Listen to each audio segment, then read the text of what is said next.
ఈరోజు ఆరాధన వర్తమానం కోసం మనం బాగా చిరపరిచితం ఉన్న వాక్య భాగం ఎఫెసీయులకు రాసిన పత్రిక 2వ అధ్యాయము 1వ వచనము నుండి 5 వరకు, తదుపరి 22వ వచనము. ఆ రెండు భాగాలు చదువుకుందాం. 22 అందరూ కలిపి చదువుకుందాం. 1వ వచనం నుంచి 5 వరకు ఉత్తర ప్రత్యుత్తరాలుగా చదువుకుందాం. ఎఫెసీయులకు రాసిన పత్రిక 2వ అధ్యాయము. రెగ్యులర్ బైబిల్లో 173వ పేజీ. రెగ్యులర్ బైబిల్లో కొత్త నిబంధనలో 173వ పేజీ. స్టార్ట్ చేద్దామా? మీ అపరాధం చేతను పాపముల చేతను మీరు చచ్చిన వారై ఉండగా ఆయన మిమ్మును క్రీస్తుతో కూడా బ్రతికించెను. చదవండి.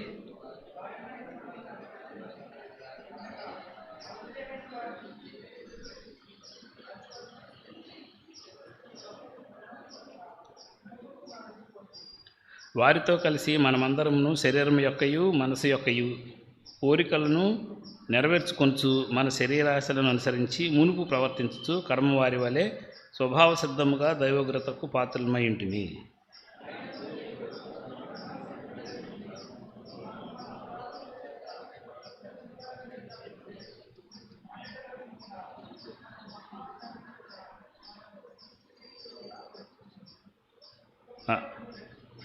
రైట్. ఇప్పుడు అందరం కలిపి 22 అందరం కలిపి చదువుదాం. ఆయనలో మీరు కూడా ఆత్మమూలంగా దేవునికి నివాస స్థలమై ఉండినట్లు కట్టబడుచున్నారు. చిన్న ప్రార్థన చేసుకుందాం. ప్రేమ కలిగిన తండ్రి, పరిశుద్ధుడైన ప్రభువా, నీ మహాప్రేమలో మమ్మల్ని అందరినీ జ్ఞాపకం చేసుకొని 26వ సంవత్సరంలో ప్రవేశపెట్టిన నీ దయ కింద మరొక 2 నెలలు మేము సురక్షితంగా క్షేమకరంగా గడపటానికి మీరు చూపిన మీ సన్నిధానాన్ని బట్టి, మీరు ఇచ్చిన సహాయాన్ని బట్టి, మీరు మా పక్షంగా చూపిన నీ ప్రేమంతని బట్టి హృదయపూర్వకంగా నీకు వందనాలు చెల్లిస్తున్నాను. 26వ సంవత్సరంలో ప్రవేశపెట్టబడిన మేము మరొక నెలలో కూడాను పూర్తి చేయటానికి నీ సన్నిధి మాతో ఉంచారు. అందుని బట్టి నీకు వందనాలు దేవా.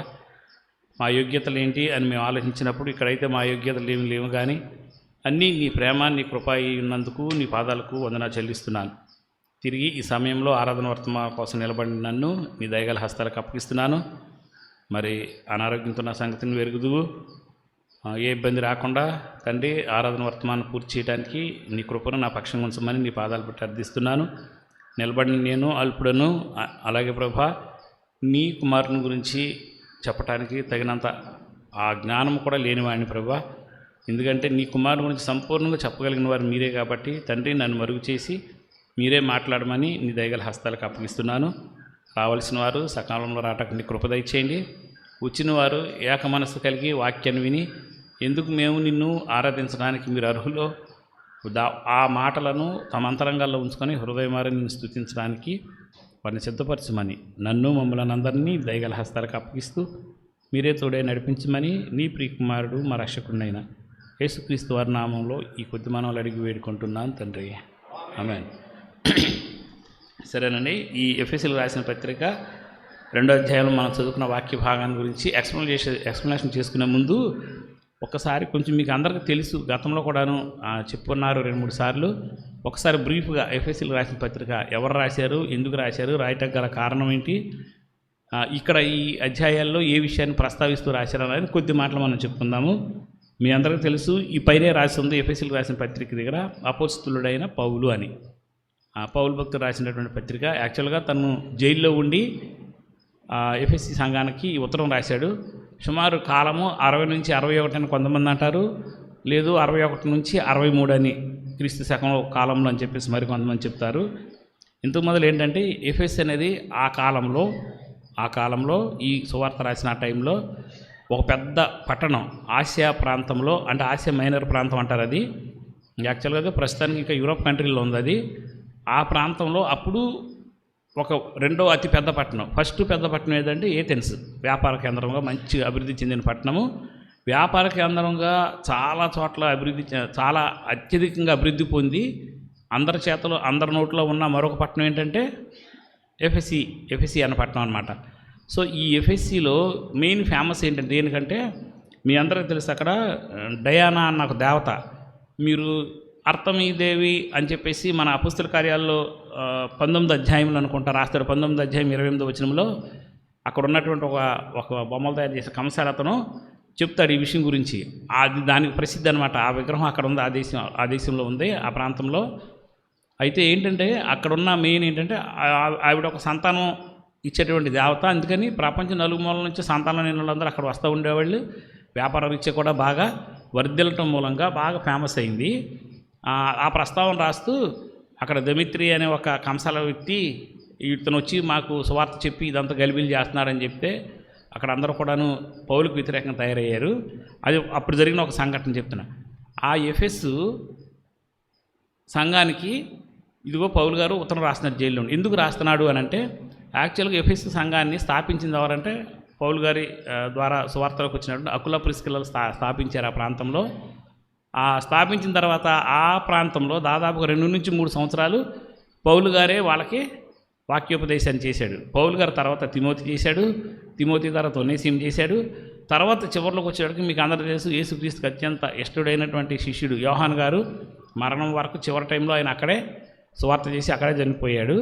సో అంత ప్రసిద్ధి చెందినటువంటి సంఘంగా ఇది ఉంది. మీ అందరికీ తెలిసిన ఇంకో విషయం అంటే ప్రకటన గ్రంథంలో ఫస్ట్ ఈ సంఘాన్ని గురించే యోహాన్ గారు ఒక లెటర్ రాయటం జరిగింది 2వ అధ్యాయంలో అక్కడ కూడాను.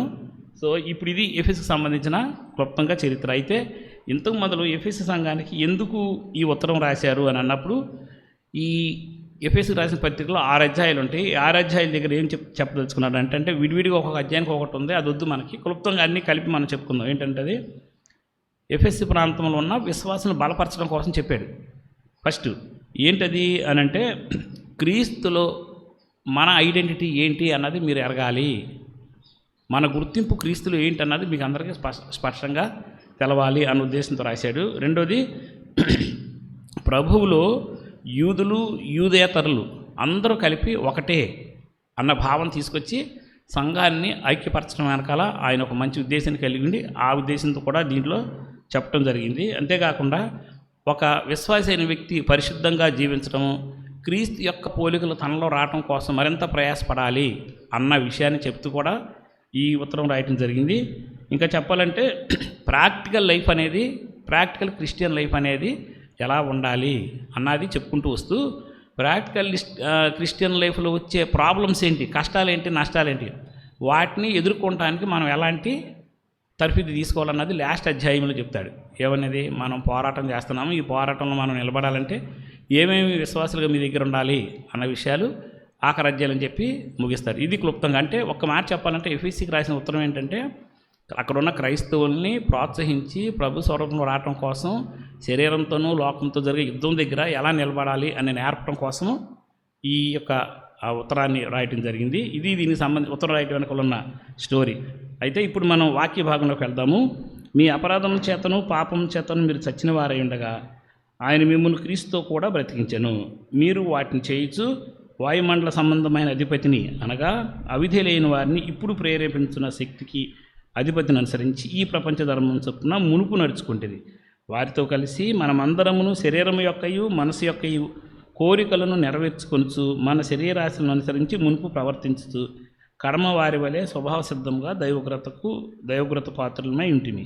అయినను దేవుడు కరుణా సంపన్నుడై ఉండి, ఇది అత్యంత ముఖ్యమైన విషయం, కరుణా సంపన్నుడై ఉండి మనము మన అపరాధముల చేత చచ్చిన వారమై ఉండినప్పుడు సైతము ఆయన మన ఎడల చూపిన తన మహా ప్రేమ చేత మనలను క్రీస్తుతో కూడా బ్రతికించెను.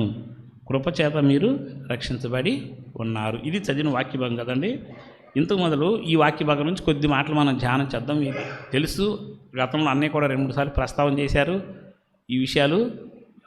కాబట్టి ఇప్పుడు ఈ సంఘాన్ని గురించి చెప్పుకునే ముందు ఈ ఉత్తరం రాశి దగ్గర తను ఏం చెప్తున్నాడు అని అంటే, అసలు మీరు క్రిస్టియన్గా రావటం వెనకాల ఉన్నటువంటి మెయిన్ రీజన్ ఏంటి, ఆ రీజన్ దగ్గర దేవుడు మీకు ఏం చేశాడో అది మీరు గుర్తుపెట్టుకొని ఆయన మిమ్మల్ని ఎంత ప్రేమిస్తున్నాడో ఇది మీరు అర్థం చేసుకోండి అని చెప్తున్నాడు. ఇది మీరు అర్థం చేసుకోండి అని. సో ఈరోజు కూడా మనం ఏంటంటే ఆయన మహాప్రేమ అంటే ఏంటి, అది ఎలా ఉంటుంది అన్నది కొద్ది మాటలో ఈ వాక్య భాగం ద్వారా తెలుసుకొని మనం అందరం కలిపి హృదయమాన ఆయన ఆరాధించడానికి సిద్ధమవుతాం. ఫస్ట్ ఇక్కడ ఏంటంటే, మీ అపరాధముల చేతను పాపముల చేతను చచ్చిన వారై ఉండగా అని అన్నప్పుడు, యాక్చువల్ తెలుగు ట్రాన్స్లేషన్లోకి అపరాధములు అంటే తెలుగులో ఒక ఇది ఉంది ఏంటంటే, లిటరేచర్ రాసేటప్పుడు అందం కోసం కొన్ని ముందు వెనక వాడుస్తూ ఇట్లా వాడతారు. అట్లా వాడినప్పుడు వచ్చే పదాలు అనమాట ఇవన్నీ. ఇట్లాగేంటంటే అపరాధం చేతను పాపం చేతను. యాక్చువల్గా పాపముల చేతను అపరాధముల చేతను అని రావాలి. ఎందుకనంటే ముందుగా వచ్చింది పాపము, దాని తర్వాత వచ్చింది అపరాధం. మీ అందరికీ తెలుసు పాపము అని అన్నప్పుడు దానికి వాడబడిన గ్రీక్ పదం ఏంటంటే హెమర్షియా అన్న పదం వాడాడు. హెమర్షియా అన్న పదానికి ఆల్రెడీ మీకు ఇదివరకు మీనింగ్ తెలిసింది ఏంటంటే మిస్సింగ్ ద మార్క్, కొలిచి ఇచ్చిన పరిధి దాటి బయటికి వెళ్ళిపోవటం. కొలిచి ఇచ్చిన పరిధి దాటి బయటికి వెళ్తాం, దాన్నే పాపము అని చెప్పేసి అంటారు అన్నారు. నెక్స్ట్ అపరాధం అన్న దగ్గర వచ్చిన మాట ఏంటంటే పథీమా అన్న మాటను ఉపయోగించారు. పేతస్ అన్న మాట వస్తే ఈ పదం నుంచి వచ్చింది, పథీమా అన్న మాట నుంచి. ఏంటంటే పథీమా అంటే అర్థం ఏంటంటే తప్పు మీద తప్పు చేయటం మూలంగా మనిషిలో కలిగేటువంటి స్ట్రెస్ అంటే ఏంటనంటే ఆ ఒత్తిడి మూలంగా తనకు తెలియకుండా ఇంకొంచెం తప్పు చేసుకుంటూ వెళ్ళిపోయి మరింతగా పాపంలో కూరుకుపోవటం, ఈ అపరాధం అంటే. సో ఈ పాపము అపరాధములు ఈ రెండింటి చేత మీరు చచ్చిన వారై ఉండగా అని చెప్పని అన్నాడు. ఓకే, ఇంతకు మొదలు పాపముల చేత అపరాధముల చేత చచ్చిన వారై ఉండగా అని అన్నప్పుడు చచ్చిన వారు అని అంటే ఏంటన్నది మీకు నేను ఒక విషయం గుర్తు చేస్తాను. ఏంటంటే చచ్చిన వారు అని అన్నప్పుడు ఫస్ట్ మనకు అర్థం కావాల్సింది అంటే భౌతికంగా చచ్చిపోయారని కాదు, కానీ ఆత్మీయంగా చచ్చిపోయారు అని. ఆత్మీయంగా చచ్చిపోయారు అంటే అర్థం ఏంటి? వాక్యం వినలేరు, చర్చకొచ్చి కూర్చుంటారు కానీ వాక్యం వినలేరు, విన్నా కూడాను దాన్ని గ్రహించలేరు, గ్రహించినా కూడాను దాన్ని అనుసరించి నడుచుకోలేరు. అంటే ఎటువంటి స్పందన అనేది మీ దగ్గర ఉండదు. మీకు అందరూ తెలుసు, చనిపోయిన వ్యక్తి దగ్గరికి వెళ్తాము, అక్కడ ఏడ్చేవాళ్ళు ఏడుస్తారు కదా. ఏడ్చేవాళ్ళు ఏడుస్తుంటే ఆ చనిపోయిన అతని దగ్గర ఏమైనా స్పందన ఉంటుందేమన్నా? ఉండదు. కారణం ఏంటంటే అతను స్పందించలేడు దేనికినో. సేమ్ ఇదే సిచ్యువేషను ఆత్మీయ స్థితిలో కూడా ఒక వ్యక్తి దగ్గర ఉంటే అతను పాపం చేత అపరాధం చేత చచ్చిన వాడై ఉన్నాడు అన్నాడు. ఇది ఒకళ్ళ దగ్గర కనపడలే దేవుడికి. ఎంటైర్ వరల్డ్ మొత్తం చూసినప్పుడు అందరూ ఇదే స్థాయిలో ఉన్నారు. ఏంటంటే పాపముల చేత అపరాధముల చేత చచ్చిన వారుగా ఉన్నారు. అంటే ఇక స్పందించడానికి దేవుడు వాక్యాన్ని స్పందించే హృదయం తన దగ్గర లేదు, ఒకటి. రెండవది ఏంటంటే స్పందించి రిప్లై ఇవ్వలేడు. ఇంకో మాట అంటే అత్యంత ముఖ్యమైనది, తన్ను తాను తిరిగి అక్కడి నుంచి లేపుకోలేడు. మరణించాడు, అక్కడ పెట్టాను మనం, తను లేవనెత్తుకోగలం, మళ్ళీ అక్కడి నుంచి మరణం నుంచి బయటకు వచ్చి అది జరగదేక ఇప్పుడును. సో అట్లాంటి స్థితిలో ఇప్పుడు ఉన్నారు మానవులందరూ అని చెప్తున్నాడు. చెప్తూ పాపం చేత అపరాధం చేత చచ్చిన వారై ఉన్నారండి. ఇప్పుడు కాబట్టి చచ్చిన వారు అన్నప్పుడు భౌతికంగా కనపడకపోయినప్పటికి కూడాను ఆత్మీయంగా పూర్తిగా డెడ్ స్టేజ్లోకి వెళ్ళిపోయారు అని. డెడ్ స్టేజ్లోకి వెళ్ళిపోయి ఇక స్పందన ఏమీ లేకుండా మిగిలిపోయారు అని. అలాంటి స్టేజ్లో ఉన్న మిమ్మల్ని అని అన్నాడు. మిమ్మల్ని ఆయన దేవుడు క్రీస్తుతో కూడా మిమ్మల్ని బ్రతికించాడు అని చెప్తున్నాడు. అయితే ఇక్కడ విషయం ఏంటంటే ఇక్కడ వరకు బాగుంది, మనం చెప్పుకున్నాము. క్రీస్తుతో కూడా మిమ్మల్ని బ్రతికించాడు అంటే అర్థం ఏంటంటే అక్కడ ప్రభువైన యేసుక్రీస్తు వారి ద్వారా తప్ప మరి ఎవరి ద్వారా ఆ కార్యం జరగదు. అది నిన్ను నువ్వు రక్షించుకోలేవు, నీ పక్కన ఉన్నోడు కూడా నిన్ను మరణంలోకి వెళ్ళినోడు నిన్ను లేపలేడు. బట్ లేపటాకున్న ఒకే ఒక్క అర్హత కలిగిన వ్యక్తి ఎవరు అని అంటే యేసుక్రీస్తు వారు. అందుకని ఆ యేసుక్రీస్తు వారి ద్వారా మిమ్ములను తిరిగి ఆయన బ్రతికించాడు అన్నాడు. అయితే ఇట్లాంటి స్టేజ్లో ఉన్న మానవుణ్ణి ఎందుకు బ్రతికించాడు? ఇది అసలు క్వశ్చన్. ఇలాంటి స్టేజ్లో ఉన్న మానవుణ్ణి ఎందుకు బ్రతికించాలనుకున్నాడు దేవుడు? ఇది మనకు అర్థం అవ్వాలి సిచ్యువేషన్. మనం మామూలుగా చదువుతాం, నేను మామూలుగా చదివి ఉన్నాను, బట్ ఆ సీను నాకు అర్థం కాల ముందు. ఏంటనంటే మనకు తెలుసు మన పాపపు స్థితిని చూసి ఆయన మనల్ని తిరిగి లేవనెత్తాడనేది. బట్ ఏంటనంటే నాకు అది పాపస్థితిని చూశాను అన్నప్పుడు దానిలో ఉన్న డీప్ అంటే ఇన్నర్ మీనింగ్ ఏంటన్నది, లోతైనటువంటి అర్థం ఏంటన్నా నాకు తెలియలే. బట్ ఒక 2 వారాల క్రితం మా ఇంట్లో ఒక చిన్న సంఘటన జరిగింది. ఏంటి ఆ సంఘటన అంటే మా తమ్ముడు కూతురు ఒక పాప 3.5 4 years పాప ఉంటుంది, మా ఇంట్లోనే ఉంటుంది. ఇక్కడే పడుకుంటుంది, ఇక్కడే తింటుంది. ఒక 10% వాళ్ళ ఇంటికి వెళ్తుంది, మిగిలినంత మా ఇంటి దగ్గర ఉంటుంది. ఆ పిల్ల ఒక 2 వారాల క్రితం ఏం చేసిందంటే వాళ్ళ అమ్మోళ్ళు సాయంత్రం 6 గంటల టైంలో గుడివాడ వెళ్తుంటే గుడివాడ వస్తుంటే అక్కడ నుంచి వాళ్ళతో కలిపి వెళ్ళిపోయింది. మేము తను బయటికి రానేమో, మంచు మూలంగా బయటికి రానేమో, చెవులకి క్యాప్స్ వేస్తాము, బయటకు వస్తేనేమో ముక్కుకి గుడ్డలు అవి కట్టేసి తీసుకొస్తాం. ఎందుకని తను జలుబు చేస్తుంది, ఒక త్వరగా అనారోగ్యం పాలవుతుంది అందుకని. కానీ ఆ పిల్ల ఏం చేసిందంటే వాళ్ళ నాన్న వాళ్ళు వెళ్తున్నారని చెప్పి గబగబా వెళ్ళిపోయింది. వాళ్ళ నాన్నగారు డ్యూటీ నుంచి రాగానే వెళ్ళిపోయితే వెనక్కి తిరిగి వచ్చేసిన తర్వాత మా అక్కయ్య ఏం చేసిందంటే, అమ్మ చింతల్లి నువ్వు ఎందుకు వెళ్ళిపోయావు, వెళ్ళు, నిన్ను అన్నయ్య నాన్న ఇద్దరు కోపాడుతున్నారు నీ మీద, ఎందుకు వెళ్ళే మంచులు అని చెప్పేసి, చల్లగా ఉంది కదా ఎందుకు వెళ్ళామని తిడుతున్నారంటే, ఆ పిల్ల బిక్కుమంట మా దగ్గరికి వచ్చింది. మా దగ్గరికి వస్తే రాగానే మా బాబు తిట్టాడు, కోపడ్డాడు. ఎందుకు వెళ్ళావు, ఇప్పుడే కదా కారులో వెళ్ళొచ్చాం మనం, మళ్ళీ ఎందుకు వెళ్ళావు అని చెప్పేసి కోపడ్డాడు. నా వెంక చూసి నేను కొంచెం మీరు మన కోపంతో చూశాను. ఇక అంతే మా ఇద్దరితో మాట్లాడటం మానేసి పిల్లలు ఒక రకమైన అమాయకమైన ముఖం పెడతారు కదా, ఒక రకమైన ముఖం పెట్టుకొని ఏం చేస్తుందంటే, మా మా మా మిస్సెస్ పక్క చేరిపోయి అమ్మ అనుకుంటా ఆమె దగ్గరికి వెళ్ళిపోతే, సరే ఆమె ఊరుకోండి పిల్లని ఎందుకంటారు అది అందే. సరే ఆమె భోజనం పెట్టింది, రాత్రి అయిపోయింది. తెల్లవారి మా పాప హైదరాబాద్ నుంచి వస్తుంది, ఇక్కడికి వస్తుంటే ట్రైన్కి వెళ్దామని 4 గంటలకు మేము లేచి కూర్చున్నప్పుడు మా బాబు కూడాను బ్రష్ చేసుకుందామని బాత్రూంలోకి వెళ్ళాడు. కరెక్ట్గా ఆ పిల్ల ఆ బాబు దగ్గర పడుకుంటుంది, లేకపోతే మా దగ్గర పడుకుంటుంది. నిద్ర లేచిపోయిన తర్వాత లేచి ఆ బాబు అన్న అనుకుంటా ఏడ్చుకుంటా వచ్చేసింది. వచ్చి చూసి తలుపు తెరిస్తే బయట ఏమో చీకటిగా ఉంది, లైట్ వేసింది కానీ చీకటిగా ఉంది. నేను ఆ గదిలో కూర్చొని బైబిల్ చదువుకుంటున్నా, పక్క గదిలో కూర్చొని ఆ బైబిల్ చదువుకుంటే ఆ తలుపు తీసి బయటకు చూస్తే చీకటిగా ఉంది. బయటికి వెళ్ళలేదు, లోపల నా వంక చూసి నన్ను పలకరించలేదు. ఇంత మొదలు ఆ ప్రాబ్లం ఏంటనంటే, దానికి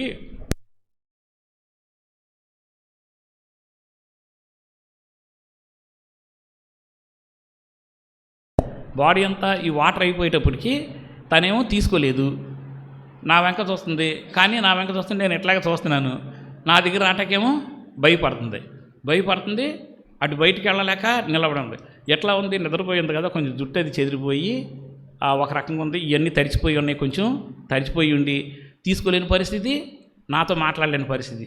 ఎట్లా చూస్తుందంటే నా వెంక తన ఫేస్ నేను వర్ణించలేనిక, అదొక రకమైన ముఖం పెట్టి నన్ను చూస్తుంది. నేను చూసాను, ఒక 5 నిమిషాలు చూసిన తర్వాత నాకే జాలి అనిపించింది. అయ్యో ఇట్లా ఉందండి, రామ్మా ఇట్లా అని చెప్పి పిలిచి నేను మళ్ళీ క్లీన్ చేసి అన్నీ చేసి కడిగి శుభ్రం చేసి డ్రెస్ చేస్తేనే నేను గుడివాడ వస్తానని తీసుకొచ్చాను. నాకు అప్పుడు దేవుడు నాకు దీన్ని అవగాహన చేశాడు. ఏంటంటే ఒక చిన్న సంఘటన దగ్గర నేనే ఇంత స్పందిస్తే, నేను ఇట్లా స్పందించినప్పుడు అసలు మరణంలోకి వెళ్ళినటువంటి మానవుడి నిస్సహాయన పరిస్థితి ఎంత దారుణంగా ఉంది.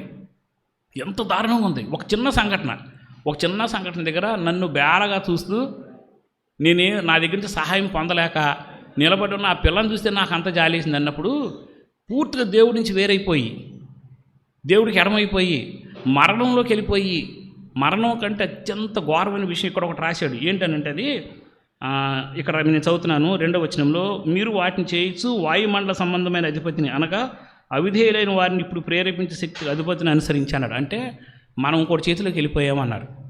ఏమని చెప్తున్నాడు, మీరు ఇంతకుముందు దేవుడి చేతిలో ఉన్నారు, కానీ మీ ఇష్టానుసారంగా మీరు ప్రవర్తించిన రోజున మీ చేతుల నుంచి బయటికి వెళ్ళిపోయారు. ఎవరి చేతిలోకి వెళ్ళామంటే ఫస్ట్ పాపం చేతిలోకి వెళ్ళాము. పాపం యొక్క జనకుడు సాతాను కాబట్టి ఆడి చేతిలోకి వెళ్ళిపోయాం. కాబట్టి ఎంత ఘోరమైన పరిస్థితి అక్కడ మనకంటే, వాడు మనల్ని ఏం చేస్తున్నాడు, ఎక్కడ ఉంచాడు, ఎంత తీవ్రమైన లోతైన భయంకరమైన స్థితిలో మనం ఉన్నాము అన్నది లూకా సువార్తలో రాస్తారు. ఒకసారి అని చెప్తాను. లూకా సువార్త 1వ అధ్యాయంలో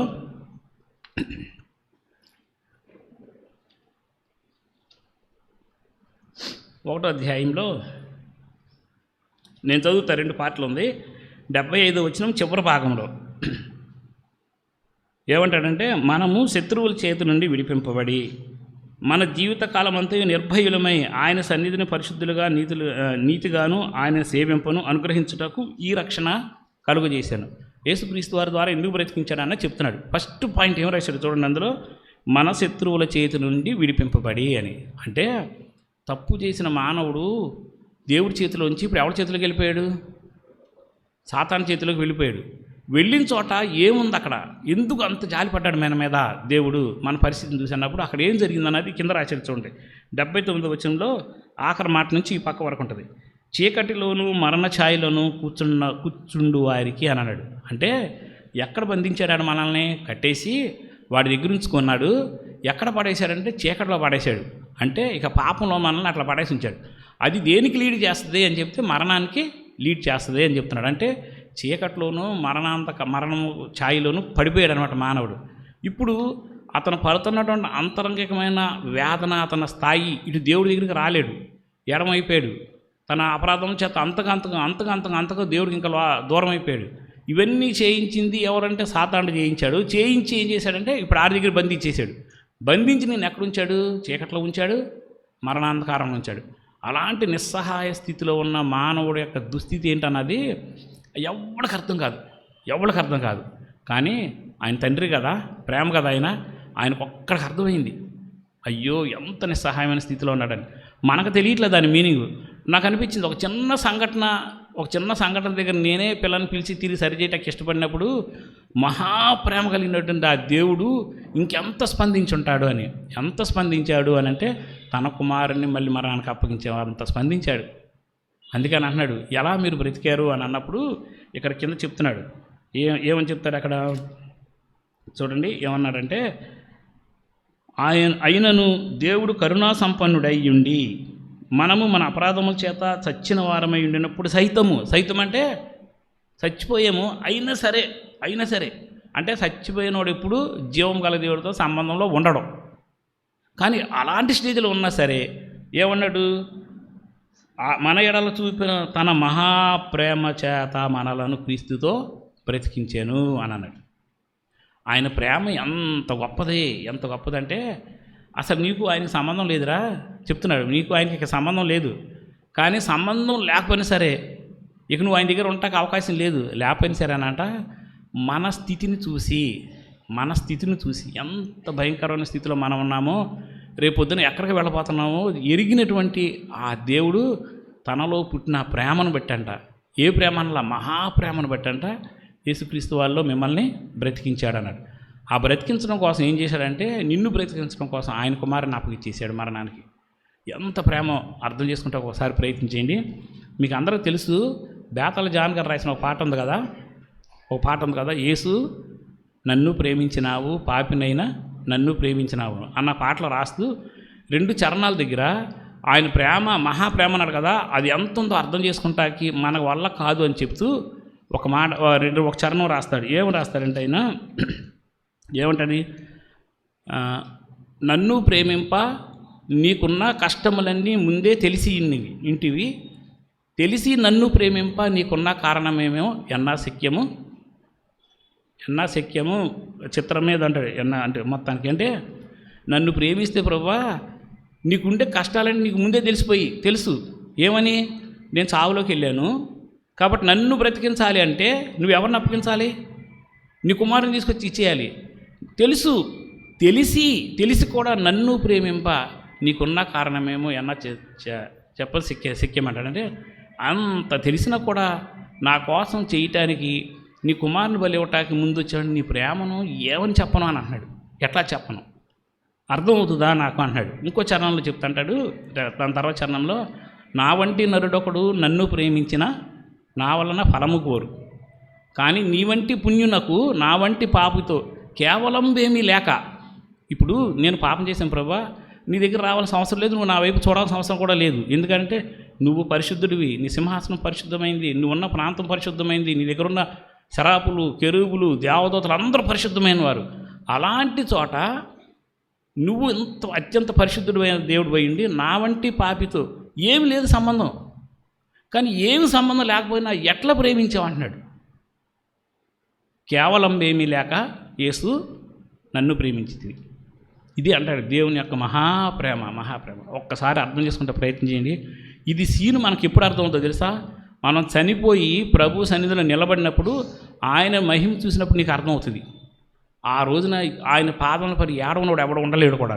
ఎందుకంటే ఆయన ప్రేమ ఎంత గొప్పది, ఆయన స్థాయి ఎంత గొప్పది, ఆయన ఉన్న స్థితి ఎంత మహోన్నతమైనది అన్నది మనకు అర్థమైతే అప్పుడు తెలుస్తుంది మనకు ఆయన ప్రేమ ఏంటంది. కాబట్టి ఆయన అంటున్నాడు, మీ స్థితిని చూసి మీరు ఎలా పడిపోయి ఉన్నారు, మిమ్మల్ని అందరిని చూసి, నన్ను చూసి, మనలందరిని చూసి, లోకంలో ఉన్న అందరిని చూసి అంట ఆయన కుమారుని కూడా బలి పెట్టేటికి వెనకాడలేదంట. తీసుకొచ్చి ఈయన నా ప్రియ కుమారుడు అని చెప్పిన ఆయన్ని తీసుకొచ్చి ఆయన ప్రియమైన కుమారుడిని పాపి అయిన నీ కోసం నా కోసం బలిగా ఇచ్చేశాడు.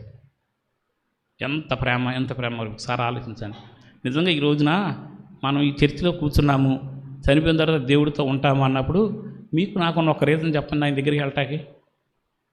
ఒక్క రీజన్ చెప్పండి. నేను ఆయన గురించి కొన్ని మాటలు చెప్తాను. ఆయన మహాపరిశుద్ధుడు. నీ గురించి నా గురించి ఏంటి స్టేట్మెంట్ చెప్పండి. చెప్పలేము. ఆయన సత్యము. మీకు నాకున్న స్టేట్మెంట్ చెప్పండి ఒకటి. చెప్పలేము. ఏమి చెప్పలేం. ఆయనతో పోలిస్తే ఏ ఒక్క దగ్గర కూడా మనం పోల్చుకుంటాక మనకు అవకాశం లేదు. అయినా ప్రేమించాడు. ప్రేమించి మనల్ని ఇక్కడ తీసుకొచ్చాడు. ఆయన కుమారుడు ద్వారా మన పాపము కడిగాడు. సంబంధం లేకపోయినా సహితము మీతో అసలు లింక్ పెట్టుకుంటే అవసరం లేకపోయినా ఆయన తన మహాప్రేమ చేత నన్ను అందరినీ ప్రేమించాడంట. ప్రేమించి తిరిగి తన కుమారుని ద్వారా తన దగ్గరికి చేర్చుకున్నాడు. ఎందుకు చేర్చుకోవాల్సి వచ్చింది మీకు అందరూ తెలుసు కదా. ఆదికాండంలో జరిగిన సంఘటన తెలుసు కదా. సంఘటన జరిగినంత తర్వాత వాళ్ళిద్దరికి చర్మం చొక్కాలు చేయించి వాళ్ళిద్దరిని ఏం చేశాడు, బయటికి పంపించేశాడు. పంపించేసిన తర్వాత ఇక మరి అన్నటికీ వాళ్ళు దేవుడి దగ్గర రావడానికి అవకాశం వాళ్ళకి దొరకల. ఎందుకని ఆ ఏదైనా వనం చుట్టూ ఆయన కాపలా పెట్టుకోవాల్సిన దేవదత్తలను కాపలా పెట్టేసుకున్నాడు. ఇక ఎవరు అడుగు పెడతా కూడా అవకాశం లేదు. బట్ ఏంటంటే యాక్చువల్గా ఇప్పుడు నేను ఈ విషయం నేను చెప్పకూడదు, ఎందుకంటే అది అవుట్ ఆఫ్ బైబిల్ది. బట్ ఏదో చదివాను కాబట్టి ఒక మాట మీకు చెప్పాలనేసి. ఏంటంటే ద బుక్ ఆఫ్ ఈనాక్ అనే ఒక బుక్లో దీని గురించి చెప్తూ ఆదాము మరణంలో ఉన్నప్పుడంట తన భార్య తన పెద్ద కుమారుడిని షేతుని తీసుకొని అక్కడ పరిగెత్తిందంట. ఎక్కడికి, ఏదైనా వనం దగ్గరికి వెళ్ళి ఒక మాట చెప్పిందంట. ఏమనంటే, అయ్యా ఒక్కసారి ప్రభుత్వం నన్ను మాట్లాడాలి అని. ఎందుకని, ఏదైనా వనంలో ఉన్నప్పుడు దేవుడు వాళ్ళతో మాట్లాడాడు తప్ప ఆ తర్వాత మాటలు లేవు. తన కుమారుడు చనిపోయినా కానీ తన కుమారుడు మరణం దగ్గర బాధ ఉందేమో కానీ వాళ్ళకి సరైనటువంటి ఆ రెస్పాన్స్ అనేది వాళ్ళ అంతరంగంలో కలగల. తనతో పాటు దాదాపుగా 900 సంవత్సరాల పాటు ఉండి చనిపోతున్న భర్త మరణంలోకి వెళ్ళే ముందు పడుతున్న వేదన చూస్తే అప్పుడు తనకు అర్థమైంది మరణం ఎంత భయంకరమైంది అని.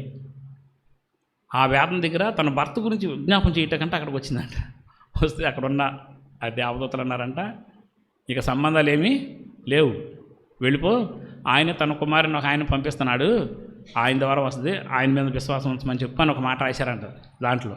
మరి మనకైతే తెలియదు, అది ఊరికి జస్ట్ నేను చదివాను, నెట్లో చదివి విషయం తెలుసుకున్నాను. అంటే సంబంధం లేని మానవుడితో తిరిగి తన కుమారుని ద్వారా సంబంధం కలుపుకుంటాకి ఇష్టపడినటువంటి మన దేవుడు ఎంత ప్రేమ కలిగిన వాడు.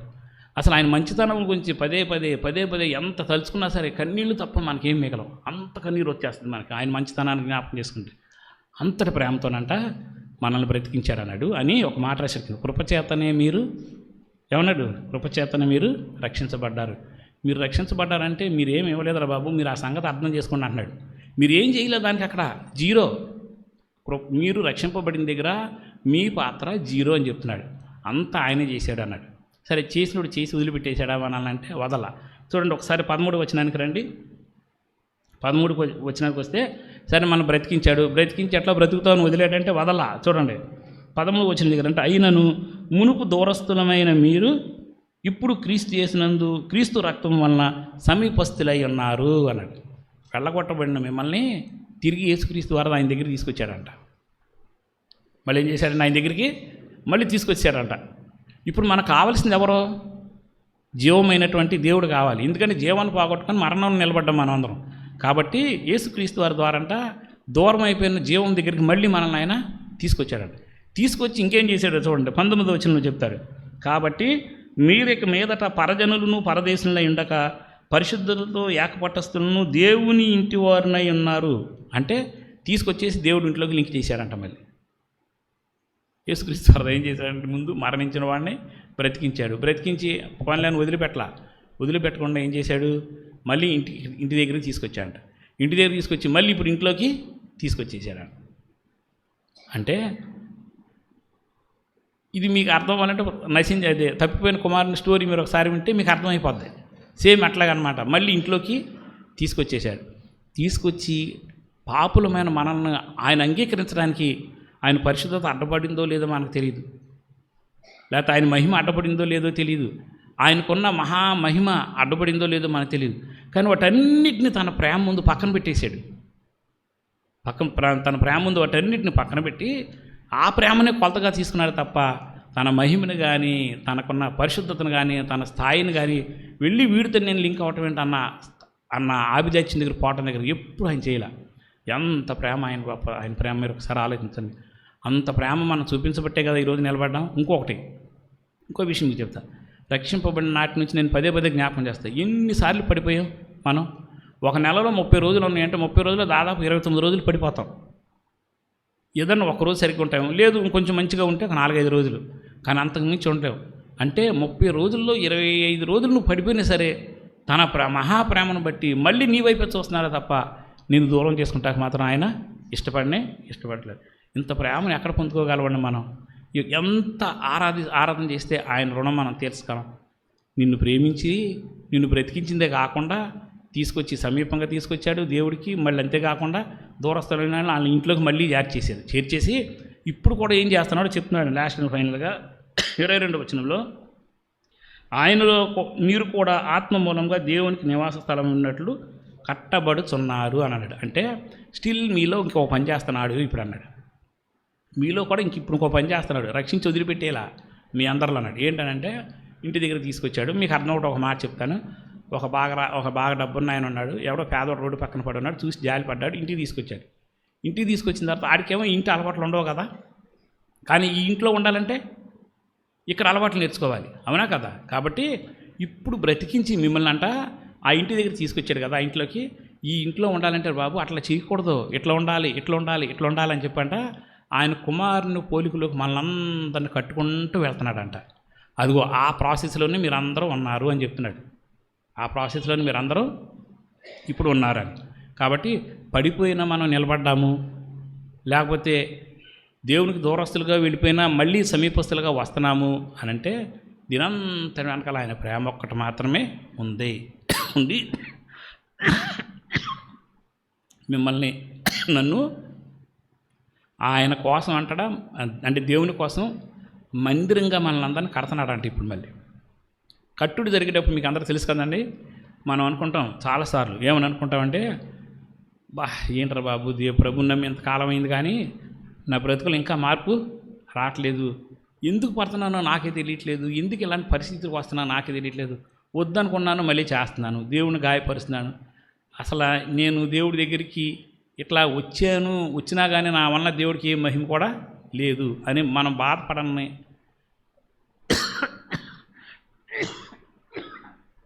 రోజేమైనా ఉందా చెప్పండి? మనం బాధపడని రోజేమైనా ఉందా అట్లాగా? కాబట్టి అలాంటి స్థితి దగ్గరంట ఒక మాట చెప్తున్నాడు, అరే బాబు మీరు కంగారు పడకండి, మిమ్మల్ని కట్టే బాధ్యత నేను తీసుకున్నాను అన్నాడు. ఇల్లు కట్టేటప్పుడు గోడలు కడతారు, గోడ కట్టినప్పుడు దాన్ని ఎండకు వదిలేసేస్తారు, వానకు వదిలేసేస్తారు, దాని మీద పచ్చగా కొంచెం నాచు కూడా పట్టేస్తుంది కదా, కానీ పైన కట్టుకుంటూ వెళ్ళిపోతూ ఉంటాడు, పైన కట్టుకుంటాడు.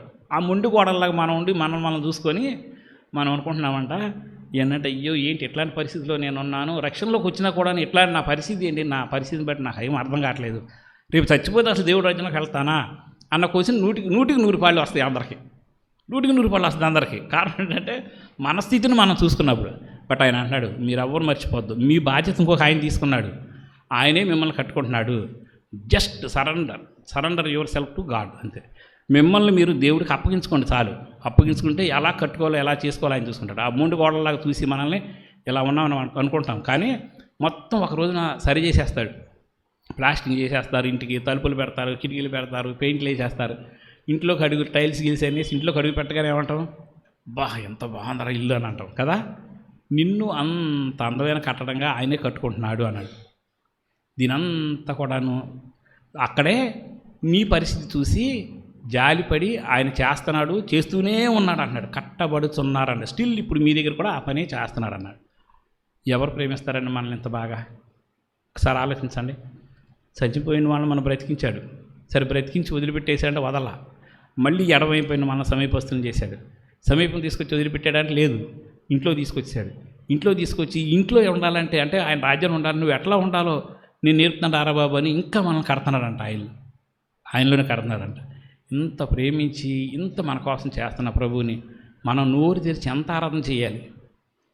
ఈరోజు ఒక్కరోజు కాదు, ప్రతిరోజు కూడా ఎంత ఆరాధన చేయాలి మీరు ఒకసారి ఆలోచించండి.